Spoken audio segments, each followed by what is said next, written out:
Good morning दोस्तों, good afternoon है, good evening. एक बार फिर से आपका ऑनलाइन क्लासेस में स्वागत है। आइडल एकेडमी स्कूल आपके लिए फिर से एक नए वीडियो के साथ आपको समझाने का प्रयास करेगी, क्योंकि हम इस लॉकडाउन पीरियड के अंदर जो स्टडी कर रहे हैं वीडियोस के द्वारा, उसमें आज सोशल साइंस क्लास 10th के अंदर चैप्टर नंबर 11 ज्योग्राफी का आज हम आपको समझाने जाएंगे, जहां पर आज हम विनिर्माण उद्योग के ऊपर चर्चा करेंगे, जिसमें आज हम आपको ये बताने का प्रयास करेंगे कि जो सेकेंडरी जो सेक्टर है, उस सेक्टर के अंदर हम किन किन अयस्क को यूज करते हैं या किन किन अयस्क का उत्पादन करते हैं। तो आज के वीडियो के अंदर हम विनिर्माण उद्योग के इंट्रोडक्शन के ऊपर आपको चर्चा करेंगे, क्योंकि 11 चैप्टर के अंदर सबसे पहले तो हम इसका इंट्रोडक्शन इसलिए करेंगे कि वास्तव में भारत में जो उद्योग धंधे हैं वो कैसे स्थापित किए गए ब्रिटिश टाइम पीरियड के अंदर, या मैं बोल सकता हूं औपनिवेशिक शासनकाल के समय भारत के उद्योग धंधों की क्या स्थिति थी, और इसके साथ साथ हम आज लौह इस्पात उद्योग के ऊपर भी चर्चा करेंगे। तो चलो आपको ले चलते हैं आज के इस वीडियो के साथ, जिसमें हम आपको आज चैप्टर नंबर 11 के बारे में डिस्कस करेंगे। दोस्तों, भारत में जो आधुनिक उद्योग थे, आधुनिक बोले तो नए जमाने के उद्योग, ठीक है, जो इस समय जो उद्योग धंधे चल रहे हैं, उन उद्योग धंधों को हम आधुनिक उद्योगों के नाम से जानते हैं। इनका जो आरंभ था वो लगभग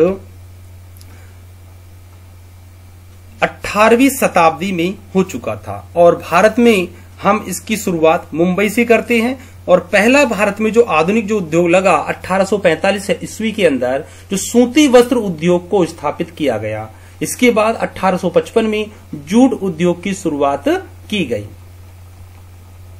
भारत की मैं पहली औद्योगिक क्रांति की बात करता हूं तो मैं बोल सकता हूं पहली भारत में जो इंडस्ट्रियल जो पॉलिसी आई थी, जो औद्योगिक जो नीति की जो शुरुआत हुई स्वतंत्रता के बाद, वो 1948 में जारी की गई, क्योंकि 1947 में जब देश आजाद हुआ तो उसके बाद देश में पॉलिसी आई थी औद्योगिक नीति 1948 में। और इस औद्योगिक नीति की क्या बातें रही थी, चलो कुछ चर्चा करते हैं। इसमें प्रथम औद्योगिक नीति में प्रादेशिक असंतुलन को कम किया गया। प्रादेशिक असंतुलन का मीन्स होगा कि जो अलग अलग जो राज्य हैं या देश में जितने भी प्रांत हैं, उनके अंदर जो असंतुलन की स्थिति है उसको समाप्त करने की कोशिश की गई। इसके अलावा आधुनिक उद्योगों के बारे में हम आगे चर्चा करें तो उसमें प्रथम औद्योगिक नीति में कृषि व निर्यात आधारित उद्योगों पर ज्यादा बल दिया गया, क्योंकि प्राइमरी जो सेक्टर होता है, उस प्राइमरी सेक्टर के अंदर जो रॉ मटेरियल कच्चा माल जो उद्योग धंधों को प्राप्त होता है वो कृषि क्षेत्र से ही आता है, या कहते हैं एग्रीकल्चर सेक्टर से ही प्राप्त किया जाता है। दूसरी बात, निर्यात। हम जितना एक्सपोर्ट करेंगे, हम जितना ज्यादा उत्पादन करेंगे, उत्पादन करने के बाद उसको जितना एक्सपोर्ट करेंगे, उतना ही कहीं ना कहीं हम ये बोल सकते हैं कि देश के जो उद्योग धंधे हैं वो ज्यादा डेवलप होंगे, क्योंकि हम अदर कंट्रीज से टेक्नोलॉजी को ज्यादा यूज कर सकते हैं हमारे इंडस्ट्रियल सेक्टर के अंदर, उद्योग धंधों के अंदर। बात करते हैं उत्तम श्रेणी या कम लागत के उत्पादन तैयार करने पर जोर दिया गया। सिंपल सी बात हम बोल सकते हैं कि वो उद्योग धंधे सबसे ज्यादा सक्सेस होते हैं जहां पर कह सकते हैं लागत तो कम आए और उत्पादन ज्यादा हो। तो इसी बात पर मैं बोल सकता हूं कि 1948 की औद्योगिक नीति में इन बातों पर ज्यादा ध्यान दिया गया। धन व कच्चे माल और तकनीकी कमी को दूर किया गया। सिंपल सी बात है, अगर इजीली हमें कैपिटल पूंजी प्राप्त हो जाए, हमें टेक्नोलॉजी मिल जाए, तकनीकी मिल जाए, हमें कच्चा माल आसानी से उपलब्ध हो जाए, तो सिंपल सी बात है उद्योग धंधे ऑटोमेटिक हो जाते हैं, सक्सेस हो जाते हैं, डेवलप हो जाते हैं। तो इन चीजों पर बहुत ज्यादा ध्यान दिया गया इस उद्योग नीति के अंतर्गत। इसके बाद हम चर्चा करें तो योजना आयोग के माध्यम से विकास का मार्ग अपनाया गया। तो देश में जो योजना आयोग की जो स्थापना हुई थी वो सबको मालूम होगा, हम इसको पहले भी बता चुके हैं कि भारत देश में जो योजना आयोग बना, प्लानिंग कमीशन जो बना, वो लगभग 1950 में बना। और योजना आयोग का मीन्स होता है कि देश में 5 ईयर प्लानिंग बनती है, जिनको हम पंचवर्षीय योजनाएं बोलते हैं, ठीक है। मैं यहाँ पर 5 ईयर प्लानिंग के बारे में चर्चा करूं तो 5 ईयर प्लानिंग के अंदर ये डिसाइड किया जाता है कि इन 5 सालों में देश को आगे बढ़ाने के लिए किन बातों पे ज्यादा जोर दिया जाए। तो माना जाता है प्रथम पंचवर्षीय योजना देश में शुरू हुई थी योजना आयोग के द्वारा 1951 में, 1951 के अंदर। उस योजना में जो सबसे ज्यादा ध्यान दिया गया वो कृषि क्षेत्र पर दिया गया। और दूसरे नंबर पे बात आती है उद्योग धंधों की, जिसमें कुटीर व लघु उद्योग धंधों को सबसे ज्यादा शामिल किया गया। तो मैं यहाँ पर जो स्क्रीन पे आपके सामने लिख रहा हूँ, ये प्रथम पंचवर्षीय योजना का ईयर है। और प्रथम पंचवर्षीय योजना के अंतर्गत जो सबसे ज्यादा ध्यान दिया गया योजना आयोग द्वारा, वो कहीं ना कहीं विकास की मार्ग को अपनाना। देश विकास तभी कर सकता है जब कहीं ना कहीं हमारे उद्योग धंधे क्या हो, डेवलप हो। ठीक है, तो उम्मीद करूंगा कि ये छोटा सा मैंने जो ग्राफ के रूप में आपको जो समझाने का प्रयास किया, आपको समझ में आया होगा। चलो थोड़ा आगे चलते हैं। योजना आयोग ने विभिन्न पंचवर्षीय योजनाओं के माध्यम से लौह इस्पात उद्योग, जिसको आयरन इंडस्ट्रीज के नाम से जाना जाता है, सूती वस्त्र उद्योग जिसको कॉटन टेक्सटाइल के नाम से जाना जाता है, सीमेंट है, कागज है, पेपर मिल्स है, शुगर केन है, चीनी उद्योग है, इन पर बहुत ज्यादा ध्यान देंगे। यही कहीं ना कहीं मैं बोल सकता हूं भारतीय उद्योग धंधे या भारतीय अर्थव्यवस्था की रीढ़ की हड्डी कहलाती है। बैनबुक जो है वो कहीं ना कहीं ये जो उद्योग धंधे हैं ये भारतीय अर्थव्यवस्था के लिए सबसे ज्यादा इम्पोर्टेंस, सबसे ज्यादा महत्वपूर्ण उद्योग धंधे माने जाते हैं। ठीक है, और जिसमें आज का जो वीडियो हमारा है उसमें हम चर्चा करेंगे लौह इस्पात उद्योग की, आयरन स्टील इंडस्ट्रीज के बारे में। आज हम इसके बारे में चर्चा करेंगे। तो चलो दोस्तों थोड़ा सा और आगे बढ़ते हैं।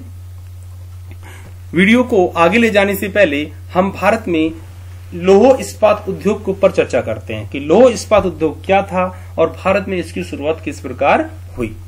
लौह इस्पात उद्योग कहीं ना कहीं उद्योग धंधों की सबसे मेन रीढ़ की हड्डी, या बोल सकता हूं उद्योग धंधों को चलाने का सबसे मुख्य क्या है, रिसोर्स है। और इसके बिना किसी भी इंडस्ट्री सेक्टर की कल्पना भी नहीं की जा सकती। तो चलो, लौह जो उद्योग है भारत के साथ साथ पूरे विश्व का आधार स्तंभ बना हुआ है। ठीक है, या मैं बोल सकता हूं पूरे संसार का मुख्य उद्योग धंधा ये माना जाता है। लौह इस्पात उद्योग को अन्य उद्योगों की जननी भी कहा जाता है। जितने भी अदर जो इंडस्ट्रियल सेक्टर्स हैं उनका जो जन्म हुआ वो कहीं ना कहीं लौह उद्योग के साथ या आयरन इंडस्ट्रीज के साथ उनका कहीं ना कहीं बर्थ जाना जाता है। भारत में इसकी प्रथम जो स्थापना हुई थी वो वेस्ट बंगाल के कुल्टी नामक नगर में बाराकर आयरन वर्क्स के नाम से हुई थी। याद रखना इस चीज को, छोटा सा क्वेश्चन, वेरी शॉर्ट क्वेश्चन है और शायद पूछा जाता है एग्जाम के अंदर। आपको याद रखना है भारत में प्रथम लौह उद्योग जो था वेस्ट बंगाल में कुल्टी। याद रखना, मैप के अंदर पूछा जाता है, मैं लिख देता हूं। जो कुल्टी है वो मैपिंग के अंदर क्वेश्चन पूछा जाता है। ठीक है दोस्तों, मैप में क्वेश्चन पूछा जाता है, मैप में कुल्टी को शो कीजिए, ये मैप में पूछा जाने वाला प्रश्न है। दूसरा, जो बाराकर इंडस्ट्रीज का जो नाम था वो था बाराकर आयरन वर्क्स के नाम से इसको जाना जाता था। ये याद रखना, भारत में लौह जो उद्योग धंधे हैं उनकी शुरुआत पश्चिम बंगाल में कुल्टी व बाराकर आयरन वर्क्स के नाम से हुई थी। चलो आगे देखते हैं थोड़ा सा लौह इस्पात उद्योग के बारे में और थोड़ी चर्चा करें। तो वास्तविक रूप में भारत में लौह इस्पात जो उद्योग की शुरुआत जो हुई थी वो कहीं न कहीं जमशेदजी टाटा के द्वारा की गई थी। किसके द्वारा की गई थी? जमशेदजी टाटा के द्वारा। इस चीज को याद रखना, ये भी वेरी शॉर्ट क्वेश्चन है। भारत में आयरन स्टील कंपनी की शुरुआत जमशेदजी टाटा 1907 में सांची में की गई थी, सांची नामक जगह की गई थी। और माना जाता है कंपनी का नाम जो रखा गया था वो था Tata iron and steel company, Tata iron and steel company, जिसको टिस्को के नाम से भी जाना जाता है। TISCO, Tata iron and steel company, याद रखना टिस्को। और टिस्को की फुल फॉर्म भी पूछी जाती है आपसे, ठीक है ना, इसकी फुल फॉर्म क्या होगी, एग्जाम में पूछा जा सकता है टिस्को की फुल फॉर्म क्या होगी, तो आपको इसकी फुल फॉर्म याद रखनी है, Tata iron and steel company TISCO. ठीक है, चलो दोस्तों थोड़ा सा आगे चलते हैं। इसके बाद में 1909 में आसनसोल के निकट हीरापुर में भारतीय लोहा इस्पात कंपनी खोल दी गई। 1907 के बाद 1909 में आसनसोल के निकट हीरापुर जो एरिया है वहां पर भारत में लोह इस्पात कंपनी का निर्माण किया गया। इसके बाद बात करते हैं 1909 में कुल्टी व हीरापुर जो दोनों कारखाने हैं उनको एक करके Indian iron and steel company का नाम दे दिया गया। ये भी क्वेश्चन दोस्तों मोस्ट है, इस पे भी थोड़ा ध्यान रखना। जो हम बात कर रहे हैं 1909 की बात कर रहे हैं, ठीक है। ये हाईलाइट आपके सामने जो मैं कर रहा हूं, 1909 में कुल्टी और हीरापुर, कुल्टी और हीरापुर, ये जो दो पार्ट्स आपके सामने हैं, ठीक है, ये दो नाम हैं। क्योंकि देखो ऊपर, देखो ऊपर हमने पढ़ा यहां पर हीरापुर का, ठीक है, ये रहा हीरापुर, ठीक है। ये जो आसनसोल निकट जो हीरापुर नामक जगह पर भारतीय लोहा कंपनी जो खोली गई थी, हीरापुर और कुल्टी दोनों को मिला के एक नाम दे दिया गया, Indian iron and steel company. Merge कर दिया गया दोनों को, एकीकरण कर दिया गया दोनों का, ये चीज याद रख लेना। तो 1909 में भारत की जो कंपनी का नाम था Indian iron and steel company, जो कुल्टी हीरापुर को मिलाकर 1909 में इसकी स्थापना कर दी गई थी। चलो थोड़ा आगे चलते हैं। लौह इस्पात उद्योग के अंदर ही सन 1937 में 1937 की अगर हम बात करें, ये जो 1937 की बात करें तो स्टील कॉरपोरेशन ऑफ बंगाल की स्थापना की गई थी। 1953 में इस कंपनी को इसको में मिला दिया गया। याद रखना, पहले कंपनी जो थी जिसको हम टिस्को का नाम दे रहे थे, हाल ही में 1937 में बर्नपुर के निकट जो स्टील कॉरपोरेशन ऑफ बंगाल, ठीक है, इसकी स्थापना कर दी गई। लेकिन जैसे ही 1953 में आजादी के बाद, ये आजादी से पहले की चर्चा कर रहे हैं, आजादी के बाद इस कंपनी को 1953 में 1953 में इसको आयरन एंड स्टील कंपनी इसको में मर्ज कर दिया गया, इसको इसमें मिला दिया गया। तो ये भी वेरी शॉर्ट क्वेश्चन बनता है लौह इस्पात उद्योग से, इस पर भी थोड़ा ज्यादा ध्यान देना स्टूडेंट जो इस वीडियो को देख रहे हैं।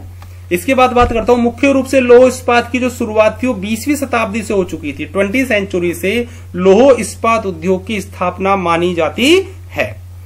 लौह इस्पात का जो विकास है वो पंचवर्षीय योजनाओं के साथ किया गया। मैं आपको पहले ही बता चुका हूं, 5 ईयर प्लानिंग, जो 5-5 साल की जो परियोजनाएं हैं, उन परियोजनाओं के द्वारा या उन परियोजनाओं के साथ कहीं ना कहीं लौह इस्पात उद्योग की शुरुआत की गई या इनका विकास किया गया। तो याद रखना, तो मैं बोल सकता हूं 1951 से ही कहीं ना कहीं भारत में आयरन वर्क्स को सबसे ज्यादा इंपॉर्टेंस दिया गया था। चलो थोड़ा सा आगे चलते हैं हल्का सा, और हम लेके चलते हैं द्वितीय पंचवर्षीय योजना में भारत में किन चीजों पे सबसे ज्यादा ध्यान दिया गया। तो चलो दोस्तों, द्वितीय पंचवर्षीय योजना में ब्रिटेन की सहायता से दुर्गापुर, याद रखना दुर्गापुर जो वेस्ट बंगाल, ये क्वेश्चन पूछा था मैप के अंदर, वेस्ट बंगाल में दुर्गापुर को शो कीजिए। चलो मैं आपको थोड़ा सा इसको भी डिस्कस कर लेता हूं। जो वेस्ट बंगाल है वो कहीं ना कहीं अच्छे से सब स्टूडेंट जानते हैं, जो 10th क्लास के अंदर हैं, 9th पास आउट होके आए हैं, टीचर्स ने बहुत अच्छा पढ़ाया होगा। जहां पर हम बात करते हैं, यहां पर हमारा जो स्टेट है वेस्ट बंगाल, ठीक है, इस वेस्ट बंगाल में ये वाला जो पार्ट है, कहीं ना कहीं मैं इसको दुर्गापुर बोलूंगा, ठीक है। तो आपको इस प्रकार शो करना है, जब भी आपसे मैप के अंदर क्वेश्चन पूछा जाता है दुर्गापुर को शो कीजिए, तो हम इस प्रकार इसको शो कर सकते हैं। अगला देखिए, जर्मनी की सहायता से राउरकेला उड़ीसा की बात करें तो मैं चर्चा करूंगा यहां पर, ये जो पार्ट है मेरा, ये उड़ीसा का है, पोर्ट है मेरा, और यहां पर राउरकेला जो एरिया है वो ये है, ठीक है। जितना हम छोटे मैप में दिखाएंगे, ये वाला एरिया है, ये कहीं ना कहीं उड़ीसा के अंदर है। तो राउरकेला उड़ीसा प्रमुख लौह इस्पात उद्योग यहां पर लगाया गया, जो उड़ीसा के अंदर है। इसके बाद बात करता हूं, रूस की सहायता से भिलाई छत्तीसगढ़ में कारखानों की स्थापना की गई। उड़ीसा का पड़ोसी जो राज्य है, ये वाला जो स्टेट है उड़ीसा का पड़ोसी, ये स्टेट, ये कहीं ना कहीं छत्तीसगढ़ है, और भिलाई ये रहा, ठीक है। तो कहने का अर्थ है, यहां पर ये जो पॉइंट में लगाया, ये किसको शो करता है, भिलाई को शो करता है, ठीक है। ये 3 जो जगह मैं आपको बता रहा हूं, तो ब्रिटेन की सहायता से वेस्ट बंगाल में, जर्मनी की सहायता से उड़ीसा के अंदर, और रूस की सहायता से छत्तीसगढ़ में लौह इस्पात उद्योगों की स्थापना की गई। चलो थोड़ा आगे चलते हैं। लौह इस्पात जो उद्योग है, उसमें दूसरी जो पंचवर्षीय योजना चल रही थी, 1956 से लेकर 1960 की हम बात कर रहे हैं। द्वितीय पंचवर्षीय योजना के आरंभ में ही कारखानों की क्षमता 10 लाख टन कर दी गई। ठीक है, मतलब पहले जहां पर 2 से 4 लाख टन थी उसको बढ़ा के 10 लाख टन कर दिया गया। बाद में इसकी क्षमता को और ज्यादा बढ़ा दिया गया और 16 लाख टन कर दिया गया।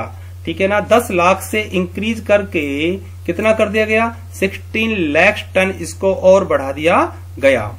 चलो चर्चा थोड़ी आगे और बढ़ाते हैं। लौह इस्पात उद्योग के अंदर चौथी पंचवर्षीय योजना की हम बात करें, 4th 5 ईयर प्लानिंग की बात करें तो बोकारो जो झारखंड के अंदर है, चलो मैं इस पे भी आपको थोड़ी चर्चा कर देता हूं क्योंकि स्टूडेंट्स को ये चीजें मैप के अंदर शो करनी जरूर आनी चाहिए। ठीक है, अगर आपने मैप में शो करना सीख लिया तो समझ लो आपका जो मैप है जो नक्शा है वो बहुत इजीली अच्छा हो जाएगा और कहीं ना कहीं टॉपिक आपका भी भूल नहीं पाओगे, क्योंकि बहुत बार नक्शे के अंदर भी ये टॉपिक पूछे जाते हैं बोर्ड एग्जाम के अंदर, जो कि 5 मार्क्स का मेरा मैप आता है। हम एक वीडियो आपके लिए स्पेशल लेकर आएंगे मैप के लिए भी, सभी स्टूडेंट्स के लिए, जहां पर आपका मैप बहुत इजीली क्लियर हो जाएगा और कभी आपके 5 नंबर कटेंगे नहीं, हमेशा आपको फुल में से फुल मार्क्स मिलेंगे।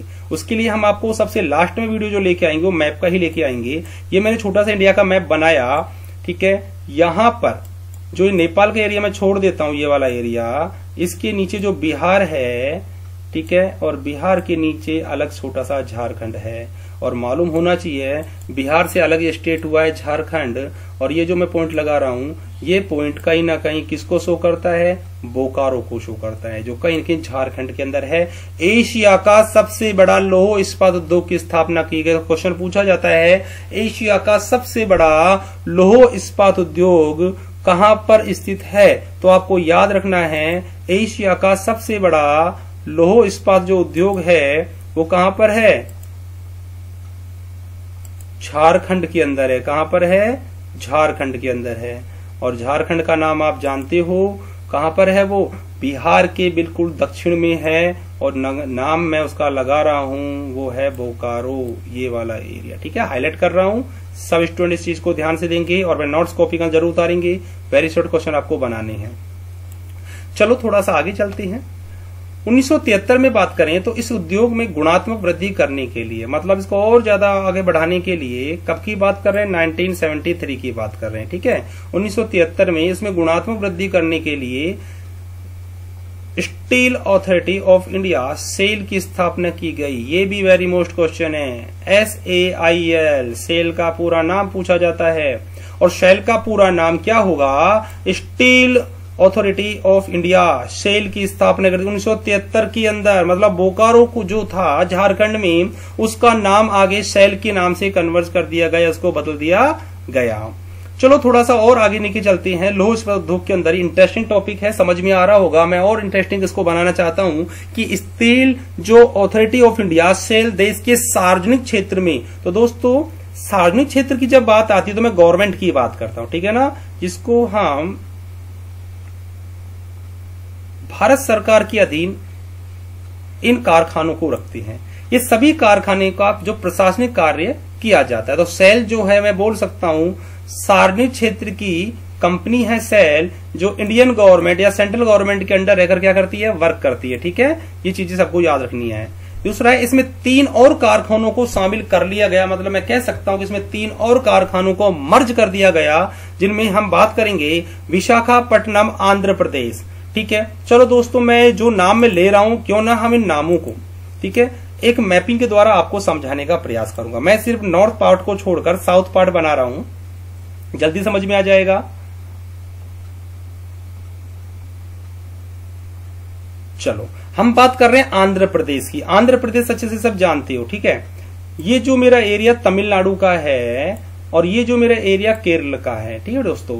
तो यहां से, ठीक है, ये जो एरिया मेरा शुरू होता है ये कहीं ना कहीं आंध्र प्रदेश, और कौन सा एरिया बात कर रहे हैं, विशाखापट्टनम की बात कर रहे हैं। ठीक है, विशाखापट्टनम, और मैं हाईलाइट कर देता हूं, ये रहा।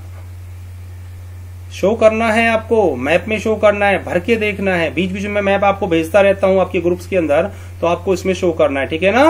और अगला जो नाम है वो सेलम या सलेम भी बोल सकते हैं, तमिलनाडु में है, याद रखना। ये रहा, ठीक है ना, ये रहा। ये कहां पर है, तमिलनाडु में है। और तीसरी बात करते हूँ विजयनगर कर्नाटका सबसे मेन है। ये जो कर्नाटक जो स्टेट है, ठीक है ना, तो आपको विजयनगर शो करना है। ये रहा मैप, छोटा है, ऊपर नीचे हल्का सा हो रहा होगा। बस आपको याद रखना है स्टेट, जिस स्टेट के अंदर इनको कहते हैं कि पूछा जाता है या आपको शो किया जाता है, आपको इन चीजों का पूरा ध्यान रखना है। चलो थोड़ा आगे चलते हैं। लौह इस्पात उद्योग में ही, लौह इस्पात उद्योग जो है कच्चे माल व परिवहन की पर आधारित ये उद्योग धंधा है, क्योंकि जहां पर इजिली रॉ मेटेरियल प्राप्त हो जाता है, कच्चा माल प्राप्त हो जाता है, सस्ते श्रम मिल जाता है, परिवहन के साधन इजिली वहां पर प्रोवाइड हो जाते हैं, वहां पर इस उद्योग धंधों की स्थापना कर दी जाती है। इसी कारण से इस उद्योग की स्थापना कच्चे माल अर्थात लौह अयस्क, कोयला, मैग्नीज तथा कम परिवहन अर्थात खानों के समीप के क्षेत्रों में या उसके समीप इनका जो स्थापना है वो कर दी जाती है।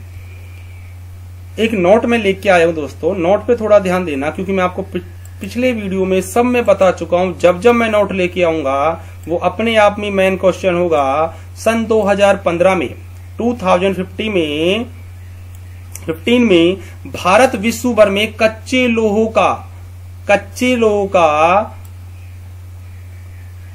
तीसरा सबसे बड़ा उत्पादक देश बना।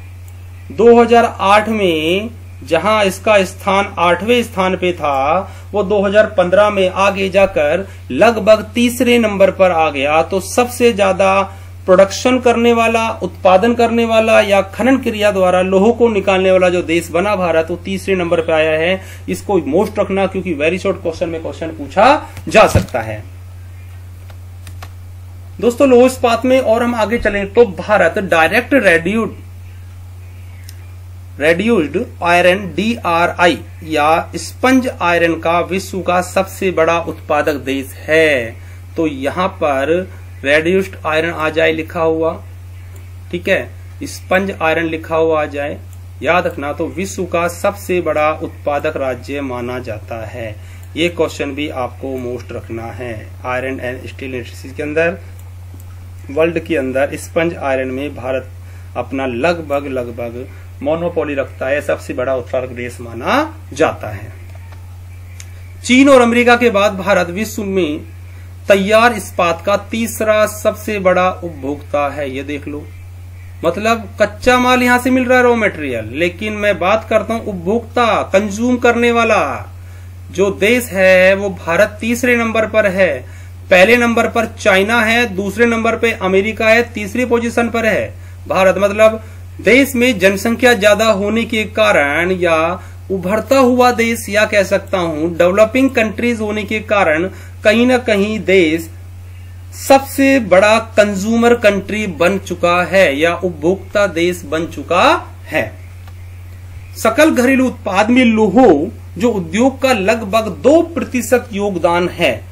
ये चीज मैं आपको इकोनॉमिक्स के वाले टॉपिक्स में भी समझाने का प्रयास करूंगा कि देश की जीडीपी में, जीडीपी, और ये वीडियो में आप पहले दे चुका हूं आपको, जीडीपी का टॉपिक मैं आपको क्लियर करा चुका हूं, आप जरूर देखें। डिस्क्रिप्शन में आप लिंक पर जाएं, आपको मिलेगा जीडीपी के बारे में, आप वहां जरूर देखें।